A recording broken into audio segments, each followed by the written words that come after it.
जय श्री राम दोस्तों, जय भारत, जय हिंद। तो आज हम लोग अपना लैंग्वेज स्टडी का पार्ट 2 वीडियो का बना रहे हैं, जिसमें हम लोग 1 मार्क्स के जो 5 क्वेश्चंस थे जो हमने फर्स्ट पार्ट में देखे, उसके आगे के क्वेश्चंस देखने वाले हैं। तो let's get started without wasting much time. तो पहले के वीडियो में हमने क्या देखा था, एक बार फटाक से गो थ्रू करते हैं। हमने देखा था कंपाउंड वर्ड्स क्या होते हैं, punctuation, word chain, hidden words and the meaningful sentence using the given phrase. ठीक है, तो हमने ये 5 टॉपिक्स देखे थे पिछले वाले वीडियो में। अगर आपने मिस किया है तो जाके जल्दी से वो वाला वीडियो देखना। तो शुरू करते हैं आगे। छठवां topic, spot the error. Spot the error में क्या करना है, एक छोटी सी माइन्यूट सी मिस्टेक दी होगी, हमें उसे करेक्ट करना है। उसके लिए हमें 1 मार्क्स मिलेगा, पूरा 1 मार्क्स। वाह। तो सीमा सेइंग वेरी वेल। अब देखिए, मैं आपको टेंसेस का एकदम डिटेल में वीडियो बनाने वाली हूँ, फिर भी तब तक के लिए मैं आपको काम चलाओ के लिए बता देती हूँ। सीमा सिंग वेरी वेल, ये पहली बात तो सिंपल, क्योंकि यहाँ पे सिंग आ गया है, फर्स्ट फॉर्म है वर्ब का, इसलिए सिंपल प्रेजेंट टेंस है। दूसरी बात, यहाँ पे थर्ड पर्सन के बारे में बात की। किसके बारे में? Third person. He, she, it या किसी का नाम आता है तो उसके साथ वर्ब की जो भी फॉर्म होती है उसके साथ एस या तो ईएस लगता है। देखिए, अभी सीमा सिंग्स वेरी वेल होना चाहिए, क्योंकि ये थर्ड पर्सन है। याद रखिए, जब भी थर्ड पर्सन होगा सिंपल प्रेजेंट टेंस में तो हम लोग एस या ईएस लगाते हैं। तो Seema sings very well. Second question, where did the farmers work. इसके लिए मैंने कुछ बेस्ट टिप लिखा है, वो पहले मैं आपको एक्सप्लेन कर देती हूँ। याद रखिए, जब डू होगा और प्लस कोई भी वर्ब लिखा हो, यहाँ पे मैंने एग्जाम्पल के लिए वर्ब लिखा है, डू के साथ वर्क ये वर्ब लगेगा, नॉर्मल सिंपल प्रेजेंट टेंस वाला वर्ब लगेगा, वर्ब की फर्स्ट फॉर्म लगेगी, तो भी आंसर में क्या निकलेगा? वर्क ही निकलेगा। जैसे कि do you work, yes I work. ठीक है, ये मैंने क्वेश्चन पूछा, do you work, yes I work. तो डू के साथ अगर कोई वर्ब की फॉर्म लगी तो आंसर में भी वो वैसा ही रहेगा, उसमें कोई चेंजेस नहीं होगा। लेकिन does work, does he work, yes he works. तो अब क्या होगा, डज लगेगा तो आपको याद रखना है कि आपको एस लगाना है। अभी इसको आप ऐसे भी याद रख सकते हो कि यहाँ पे एस नहीं है इसलिए यहाँ पे एस नहीं है, यहाँ पे एस है इसलिए यहाँ पे एस है। डिड वर्क, देखिए कभी भी अगर डिड है तो उसके साथ और साथ में एक वर्ब की फर्स्ट फॉर्म है, तो आंसर में did you work, yes I worked. I hope सो समझा रहेगा। Did you work, yes I worked. ये क्वेश्चन में अगर ऐसे साथ में दिया होगा तो आंसर में वर्ब की फॉर्म ऐसे बनेगी। दूसरी बात, अब इस क्वेश्चन पे आते हैं, where did the farmers worked, where did the farmers worked. अब आप इसको साथ में पढ़ोगे, ध्यान से देखना, यहाँ पे भी डिड है, यहाँ पे भी डिड है। मैंने क्या बोला, डिड के साथ वर्क, वर्ब की फर्स्ट फॉर्म आएगी, तो क्या आना चाहिए? यहाँ पे वर्ब आना चाहिए? नहीं, यहाँ पे वर्क आना चाहिए। हम आंसर बता रहे होते तब वर्ब आता। ये किसके लिए है? आंसर के लिए है। ये किसके लिए बताया मैंने? क्वेश्चन के लिए बताया। अगर क्वेश्चन ऐसे होगा तो आंसर ऐसे फॉर्म में बनेगा, तो ये आपको याद रखना है। चाहिए तो आप ये सब अपने बुक में नोट डाउन कर लीजिएगा।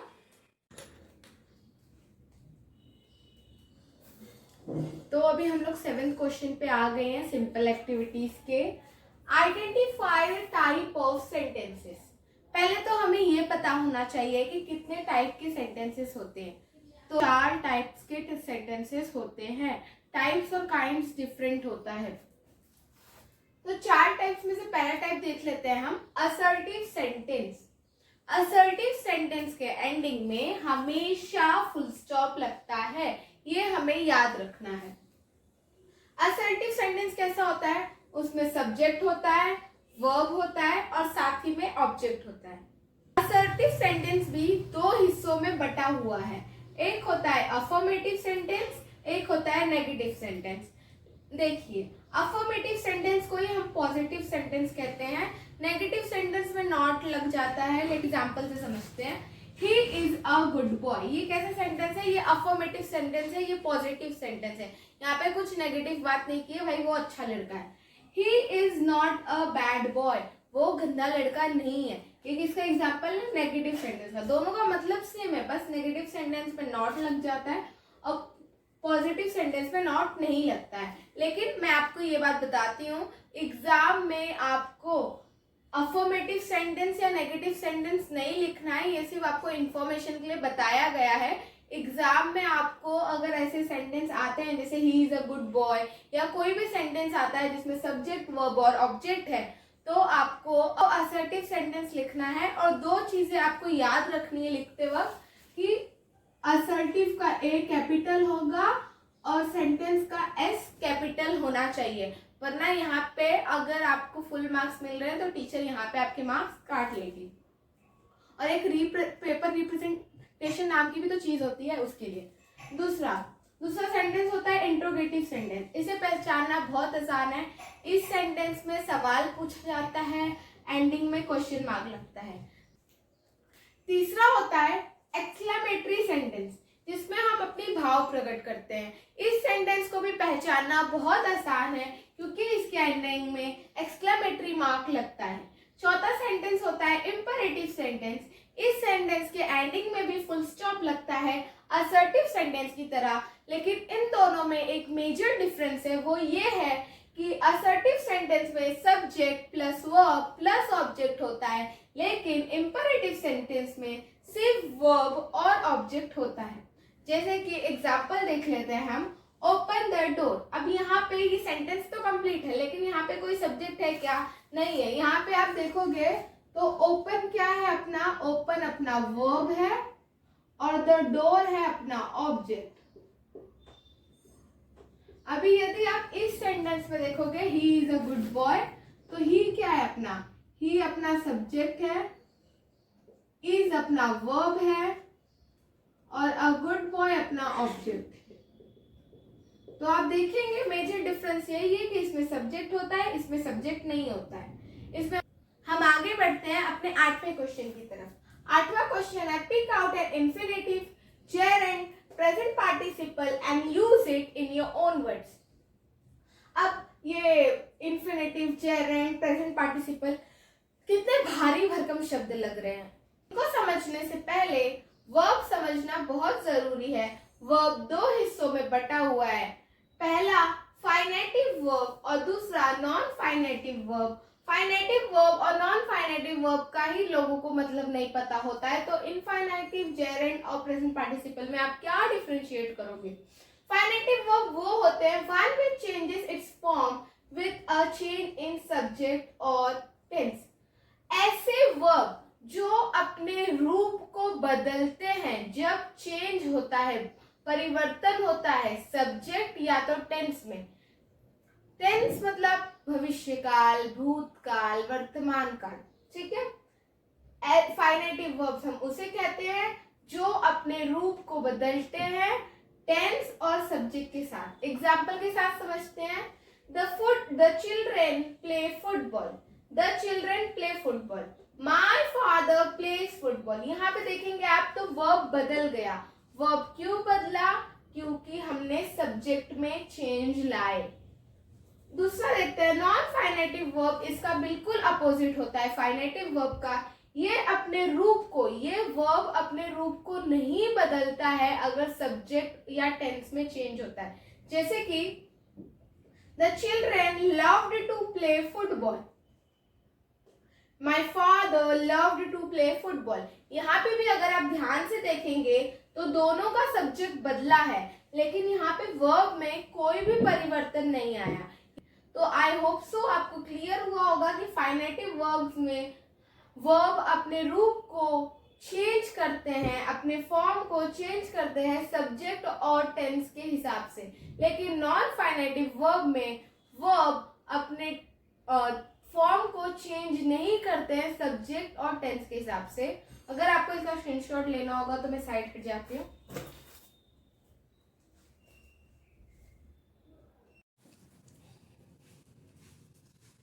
तो अब हम नॉन फाइनाइट के वर्ब की टाइप्स पढ़ने वाले हैं, जिसमें 3 टाइप्स होते हैं। एक होता है इन्फिनिटिव, एक होता है पार्टिसिपल्स, एक होता है जेरेंड। तो भाई मैंने इन्फिनिटिव आपको एक्सप्लेन कर दिया कि टू के साथ वर्ब की फर्स्ट फॉर्म आनी चाहिए। अगर आपने पास्ट टेंस लगा दिया या कंटिन्यूस तो रॉन्ग हो जाएगा। आपको टू के साथ वर्ब की फर्स्ट फॉर्म ही लिखनी है। पार्टिसिपल्स पे आ जाते हैं without wasting much time. Time is precious. ठीक है, पार्टिसिपल्स दो पार्ट में बंटे हुए हैं, एक होता है प्रेजेंट पार्टिसिपल, एक होता है पास्ट पार्टिसिपल। वैसे आप इसका नोट्स बना रहे हो कि नहीं, नोट्स बनाते जाओ ना, भूल जाओगे, एग्जाम टाइम में फटाफट रिवीजन हो जाएगा। ठीक है, पार्टिसिपल्स दो टाइप के हो जाते हैं, एक होता है प्रेजेंट पार्टिसिपल, एक होता है पास्ट पार्टिसिपल। प्रेजेंट पार्टिसिपल क्या होता है? Which does the work of verb as well as adjective. It always ends with ing. Present participle में क्या कहा गया है कि प्रेजेंट पार्टिसिपल काम करता है, किसका काम करता है? वर्ब का, साथ ही में एडजेक्टिव का। वर्ब क्या होता है? Action words. एडजेक्टिव क्या होता है? Describing words. अगर आपको ये नहीं समझ में आ रहा है तो मेरा इसके पहले वाला वीडियो जरूर जाके देखना पार्ट 1, उसमें मैंने बहुत अच्छे से समझाया कि एडजेक्टिव और वर्ब क्या होता है। ठीक है, तो which does the work of verb as well as adjective is known as present participle. और एक बात याद रखनी, प्रेजेंट पार्टिसिपल हमेशा आईएनजी से खत्म होता है। जैसे कि अगर यहाँ पे टू नहीं होता, सिर्फ प्लेइंग होता, तो क्या ये प्रेजेंट पार्टिसिपल होता? यस होता। अगर ये वर्ब या तो एडजेक्टिव का काम कर रहा होता तो। आगे बढ़ते हैं, मैं आपको एग्जांपल देती हूँ, आपको फटाफट समझ जाएगा। She began an interesting story. उसने कहना शुरू किया, शुरुआत की किसकी? एक इंटरेस्टिंग स्टोरी की। अब यहाँ पे इंटरेस्टिंग में आईएनजी आया है तो ठीक है, हम समझ गए ये पार्टिसिपल है। लेकिन हम इसको कंफर्म कैसे करेंगे? देखिए, उसने कैसे स्टोरी स्टार्ट की? इंटरेस्टिंग। तो स्टोरी को कौन डिस्क्राइब कर रहा है? वर्ड डिस्क्राइब कर रहा है। कौन सा वर्ड डिस्क्राइब कर रहा है? इंटरेस्टिंग वर्ड डिस्क्राइब कर रहा है। तो हम समझ जाएंगे कि ये प्रेजेंट पार्टिसिपल है, क्योंकि प्रेजेंट पार्टिसिपल कौन सा काम करता है? वो या तो काम दिखाता है, किसका? और किसका काम करता है प्रेजेंट पार्टिसिपल? या तो वर्ब का काम करता है या तो एडजेक्टिव का। तो यहाँ पे किसका काम हो रहा है? एडजेक्टिव का काम हो रहा है। आगे देखेंगे, सीइंग हर इन पेन। देखकर उसको दर्द में, he rush to the doctor. I hope so clear हुआ रहेगा। सीइंग यहाँ पे देखिए वर्ब है, ये देखना क्या है? एक एक्शन है, एक क्रिया है। तो सीइंग और साथ में आईएनजी लग गया, तो हमने क्या बोला? प्रेजेंट पार्टिसिपल कैसा वर्ब करता है? या तो वर्ब का या तो एडजेक्टिव का। यहाँ पे उसने एडजेक्टिव का काम कर दिया, यहाँ पे उसने वर्ब का काम कर दिया, तो हम क्या समझ गए? ये क्या है? Present participle. सिमिलरली ये भी ऐसा ही है, पास्ट पार्टिसिपल में भी ऐसा ही होता है, या तो वो वर्ब का काम करता है या तो एडजेक्टिव का। लेकिन इसमें क्या होता है? ये पास्ट टेंस में होता है। ये खत्म किससे होता है? थर्ड फॉर्म से खत्म होता है, या तो ईडी से। जैसे रिटन, वो राइट का थर्ड फॉर्म कौन सा है? रिटन। वॉश्ड। तो आई होप सो क्लियर हुआ रहेगा प्रेजेंट और पार्टिसिपल। अब जेरेंड में आ जाते हैं हम लोग। जेरेंड जो है ना, ये वर्ब का काम करता है और नाउन का। देखिए इन दोनों में प्रेजेंट पार्टिसिपल और जेरेंड दोनों में एकदम माइन्यूट डिफरेंस है, आपको समझने की देरी है। प्रेजेंट पार्टिसिपल में क्या होता है? ये वर्ब का और साथ में एडजेक्टिव का काम करता है। ये जेरेंड किसका काम करता है? या तो वर्ब का या तो नाउन का। ये भी आईएनजी से ही खत्म होता है। माई सन लाइक्स प्लेइंग क्रिकेट। ये क्या? वर्ब का काम कर रहा है, प्लेइंग, खेलना क्रिकेट को। तो यहाँ पे साथ में आईएनजी लगा है, तो ये क्या हो गया? जेरेंड हो गया। हर फेवरेट हॉबी इज डांसिंग। उसका फेवरेट हॉबी क्या है? डांसिंग। तो ये डांसिंग यहाँ पे कैसे काम कर रहा है? नाउन का काम कर रहा है। अभी मैं आपको एक बात बताती हूँ, अब आप लोग मेरी तरह सोचोगे, मैंने भी 9वीं में ये बात सोची थी, क्योंकि हम लोग को ये सब 9वीं में ही करा दिया था। 9वीं में मैंने ये बात सोची थी कि मैम अगर बाय चांस एग्जाम में ऐसे दिया हुआ सीइंग हर इन पेन और साथ में या तो ऐसा क्वेश्चन आ गया, my son likes playing cricket, तो यहाँ पे तो ये वर्ब का काम कर रहा है, तो मैं कैसे समझूंगी कि ये प्रेजेंट पार्टिसिपल है या तो जेरेंड है? अगर आपके दिमाग में ये बात नहीं आई है तो आनी चाहिए थी मेरे हिसाब से। तो उस टाइम पे मेरे टीचर ने मुझे क्या कहा, वो मॉडरेटर थी, उनका नाम श्री लक्ष्मी मिस था। उन्होंने मुझसे कहा कि ईशा आपको बिल्कुल चिंता करने की जरूरत नहीं है, वहां पे आपको ऑलरेडी डिफाइन किया होगा कि आपको इस सेंटेंस में से या तो जेरेंड निकालना है या तो प्रेजेंट पार्टिसिपल, तो तुझे बिल्कुल भी प्रॉब्लम नहीं होगी। तुझे क्या करना है उस टाइम पे, अगर समझ लो मुझे कहा गया है कि ईशा तुझे जेरेंड निकालना है, तो मुझे समझ लो ये सेंटेंस दिया है, मुझे ये सेंटेंस दिया है मुझे प्लेइंग का, और मुझे जेरेंड निकालना है। एक सेकेंड, ये प्लेइंग का सेंटेंस दिया हुआ है मुझे फर्स्ट एग्जांपल, और मुझे बोला है जेरेंड निकालो। या तो बोला होगा प्रेजेंट पार्टिसिपल निकालो, तो उस टाइम पे मुझे क्या करना है, मुझे लिखना है जेरेंड, आंसर करके लिखना है, सैरो नहीं बनाना है, जेरेंड हाइफन क्या लिखना है, प्लेइंग। तो उस टाइम पे मुझे ऐसे कंफ्यूजन नहीं होगा प्रेजेंट पार्टिसिपल और जेरेंड के बीच में, क्योंकि उन लोग खुद ही स्पेसिफाई करके देते हैं। अच्छा है ना, हम बच्चों के लिए फटाक से 1 मार्क्स हम लोग स्कोर कर सकते हैं।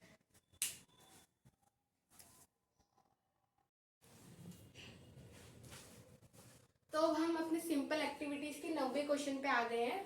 इसमें हमें क्या करना है, पढ़ लेते हैं। Form present participle past participle in which last letter is doubled. इसका क्या मतलब है, प्रेजेंट पार्टिसिपल मैंने आपको बता दिया जो एज अ वर्ब और एडजेक्टिव यूज होता है, पास्ट पार्टिसिपल भी एज अ वर्ब और एडजेक्टिव यूज होता है। इसमें एंडिंग में आईएनजी लगता है, इसमें एंडिंग में ईडी लगता है। लेकिन कभी कभी कोई प्रेजेंट पार्टिसिपल पास्ट पार्टिसिपल ऐसे होते हैं जिनमें जो लास्ट लेटर होता है ना, लास्ट लेटर बोल रही हूँ, हाँ मैं वर्ड नहीं बोल रही हूँ, लास्ट लेटर इज डबल, वो डबल रहता है। जैसे कि देखिए वही लिखा है यहाँ पे present participle past participle, sometimes the last letter of verb is doubled before adding ING. ING add करने के पहले जो वर्ब होता है उसका जो लास्ट लेटर होता है, जैसे कि यहाँ पे एन, इज डबल्ड। यहाँ पे देख लेते हैं, रन का रनिंग, एग्जाम में ऐसे बोलेंगे, या तो प्रेजेंट लिखा होगा या तो पास्ट लिखा होगा, समझ लो प्रेजेंट लिखा है। Form present participle in which last letter is doubled, तो आपको यहाँ पे एग्जाम्पल ना लिखकर, मैंने तो एग्जाम्पल आपको बताया ना, आप क्या करोगे, आंसर लिख दोगे। वहां पे लोग मेंशन किए होंगे फॉर्म 2 या 3 या 4, ज्यादा से ज्यादा लोग 2 पूछते हैं हाफ मार्क्स के लिए ईच, ठीक है, ज्यादा से ज्यादा लोग 2 पूछते हैं। तो आपको आंसर लिख के बिल्कुल इसी ढंग से लिखना है जैसे मैंने यहाँ पे लिखा है। अगर आपने डायरेक्ट रनिंग लिख दिया, आपने रन नहीं लिखा, आपका मार्क्स कट जाएगा, आपको मार्क्स नहीं मिलेगा। रन लिखना है, हाइफन डालना है, रनिंग लिखना है, स्विम लिखना है, फिर स्विमिंग लिखना है, स्टॉप स्टॉपिंग, रब रबिंग। मैं तो बोलती हूँ, मैं सजेस्ट करती हूँ, मैंने भी अपने टाइम पे ये किया था, 4 है 4 के 4 याद करके जाओ। एग्जाम में सोचना नहीं पड़ना चाहिए आपको, वरना टाइम जाता है। ये सब 1 मार्क्स का क्वेश्चन है, इस पे सोचोगे तो कैसे चलेगा। सिमिलरली ऐसे यहाँ पे भी ड्रॉप का ड्रॉप्ड हो गया, क्लैप का क्लैप्ड हो गया, रब का रब्ड हो गया, एडमिट का एडमिटेड हो गया। अभी देखिए, अगर यहाँ पे आपको एक और ड्रॉप करना है, आप इसमें से कोई भूल गए, तो आप स्टॉप का स्टॉप्ड लिख सकते हो, यहाँ पे कोई दिक्कत नहीं है। आगे चलते हैं, 10th सिंपल एक्टिविटीज का question. Arrange the following words in alphabetical order. ABCD हम सब पढ़े हैं, बचपन से पढ़ते आए हैं, ABCD EF G H I J K L M N P Q R S T U V W X Y Z। मैंने इतना फटाफट क्यों बोल लिया, क्योंकि जो चीज हम बचपन में पढ़ते हैं वो हम कभी नहीं भूलते, इसलिए तो कहते हैं बचपन में बच्चों को अच्छी आदतें सिखाओ ताकि वो कभी ना भूले। तो ठीक है, आगे चलते हैं, इसको जान लेते हैं। Alphabetical order, wonderful magical perform audience. पता है ये इतना सिंपल क्वेश्चन है, एबीसीडी से रिलेटेड है, अल्फाबेटिकल वर्ड्स अल्फाबेट से रिलेटेड है, फिर भी बच्चे इसमें रॉन्ग करके आते हैं, 1 मार्क्स अपना गवा देते हैं। क्यों गवाना है मेरे प्यारे दोस्तों, तुम ऐसी छोटी छोटी चीजों पे मार्क्स नहीं गवा सकते। चलो देखते हैं, वंडरफुल मैजिकल परफॉर्म ऑडियंस। देखो पहले फर्स्ट वर्ड देखना है हमको, इसमें सबसे पहले क्या आता है, ए आता है। मैं तो वो बोलती रहती थी ए बी, हाँ ए आया है, बी नहीं आया, C D E F G H I J K L M, हाँ एम इधर है। पहले ए मिल गया मुझे तो मैं इधर ऑडियंस लिख दिया मैंने। पहले आपको देखना है फर्स्ट अल्फाबेट तो किसी का सेम नहीं है ना, जब फर्स्ट अल्फाबेट सेम नहीं है, जैसे अभी इसमें देखो सबका फर्स्ट अल्फाबेट अलग है, तो हमने कैसे ले लिया, ए देख लिया, A B C D E F G H I J K L M, M मिल गया, एन ओ पी, पी मिल गया, Q R S W X, W मिल गया अपने को। तो पहले हमने ऑडियंस लिख दिया, सेकेंड हमने मैजिकल लिख दिया। आपको अगर ऊपर कैपिटल में दिया है तो कैपिटल में लिखना है, स्मॉल में दिया है तो स्मॉल में लिखना है। ऊपर स्मॉल में दिया आपने कैपिटल में लिख दिया, नहीं लिखना है भाई, ठीक है। अब देखते हैं, अब थोड़ा ट्रिकी आएगा। Staircase, surrounding, story, science. देखिए यहाँ पे ध्यान से देखिएगा, एस एस एस एस, चारों का फर्स्ट अल्फाबेट सेम है, सेकंड पे जाना है अपने को। इस पे टी है, इस पे यू है, इस पे टी है, इस पे सी है। तो देखते हैं, देखिए टी यू टी सी में से पहले कौन आता है? सी आता है। तो हम पहले क्या लिखेंगे? हम पहले साइंस लिखेंगे। अब देखिए टी और यू में से पहले क्या आता है? टी आता है। तो अब ये दोनों भी टी है, तो थर्ड अल्फाबेट देखना है आपको, ओ और ए। अब ओ और ए में से पहले क्या आता है? ए पहले आता है, तो हम पहले स्टेयरकेस लिखेंगे। अब फिर से टी है, टी का ओ आ गया तो स्टोरी लिख दिया यहाँ पे, और यहाँ पे एंडिंग में हमने लिख दिया सराउंडिंग। आई होप सो क्लियर हुआ रहेगा। नहीं हुआ रहेगा, थोड़ा ट्रिकी रहता है ऐसे सब, दोबारा रिपीट करके देख लेना। अभी हम एक और क्वेश्चन सॉल्व करने वाले हैं, ये हम साथ में सॉल्व करेंगे ताकि आपको अच्छे से क्लियर हो जाए। देखो यहाँ पे सब जगह U N U N U N U N same है।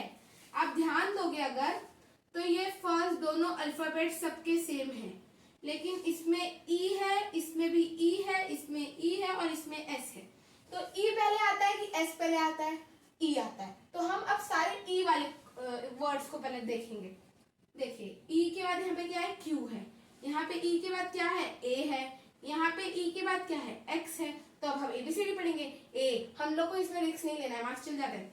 ए, तो ये क्या हो गया अपना? ओ चल नहीं रहा है।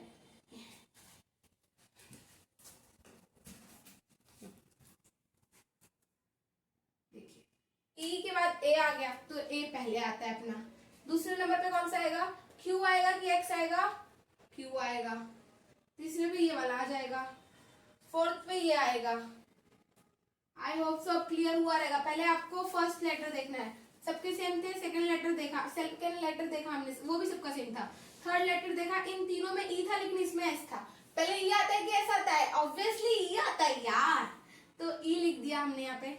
अब ई के बाद हम लोग को देखना है कि ई के बाद कौन कौन सा है। फोर्थ लेटर पे जाना है सारे ई वालों में। तो ये पहले था, ये बाद में था, ये उसके बाद में था, तो हमने वैसे लिख देना है। और फिर ये अनसक्सेसफुल एंडिंग में हम लिख देंगे। आई होप सो आपको 10 के 10 समझे होंगे। आपने पार्ट 1 भी देखा होगा, पार्ट 2 भी